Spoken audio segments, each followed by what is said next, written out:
Oke, tak jelas no. Tapi sebelumnya mau disclaimer dulu, kalau aku itu sama seperti kalian yang masih awam soal keong, ikan, aquascape dan lain-lain. Cuma di sini aku mau sharing aja apa yang aku tahu dari pengalaman dan dari sumber bacaan yang tak baca. Keong turbo atau dalam bahasa ilmiah itu Nereidrina turita merupakan salah satu spesies yang banyak digunakan para penghobi aquascape untuk membasmi lumut di aquascape mereka.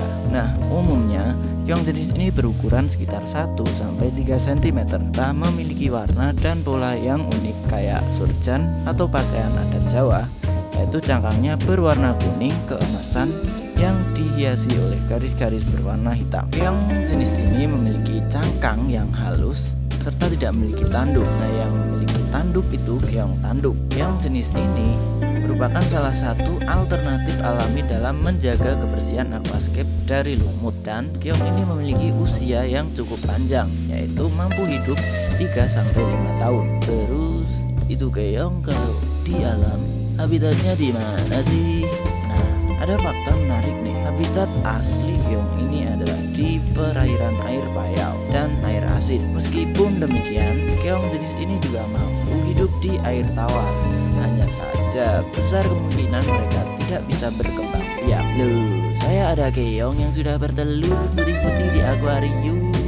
Memang mereka bisa bertelur, tapi kecil kemungkinan telur tersebut dapat menetas dan tumbuh menjadi anak keong dan menjadi keong dewasa. Jadi sia-sia saja mereka bertahun-tahun bercocok tanam di akuarium air tawar tanpa memperoleh omongan. Lantas bagaimana saya bisa membantu keong saya punya omongan di aquascape saya di sana? Lu udah tahu kok tanya saya. Tapi tenang, saya nemu jurnal penelitian dari Bah Kromhistroff, wis menolak pokoknya Kromhistroff, yang judulnya Observation of Nereidrina turita Breeding Behavior in Laboratory Condition. Gak bisa bahasa Inggris. Ya, intinya si Mbah Krom tadi melakukan pengamatan tingkah laku si keong turbo dari mulai caranya hidup hingga cara ia bercocok tanam. Mbah Krom menjelaskan bahwa keong turbo ini bisa hidup di air tawar dan air asin karena dia punya toleransi salinitas dan pH air yang besar. Jadi si keong turbo ini bisa hidup pada salinitas 0 hingga 35 ppt dengan pH air 5-9.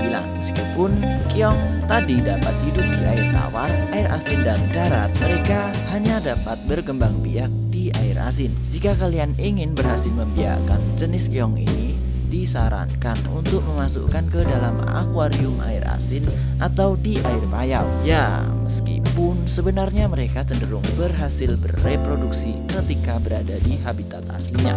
Nah, jika keong turbo kalian berhasil kawin, siput betina akan bertelur dan akan menetas menjadi larva setelah 96 jam atau 3 hari. Kemudian akan berkembang menjadi bayi keong turbo yang rawan tersedot filter akuarium kalian. Nah, itu tadi hasil percobaan dan teori yang sebenarnya tak baca dari beberapa sumber sih. Dan metode di atas hanya memperbesar kemungkinan mereka bisa breeding di akuarium kalian, bukan sebuah hal yang pasti. Jadi jika kalian mau iseng-iseng eksperimen budidaya keong turbo, ya silahkan. Soalnya kebanyakan aku lihat di YouTube penjual keong ini juga kulaknya ya di alam, menangkap langsung di sungai gitu. Atau mungkin kalian ada yang punya pengalaman berhasil breeding si keong ini, bisa di-share pengalaman kalian di kolom komentar.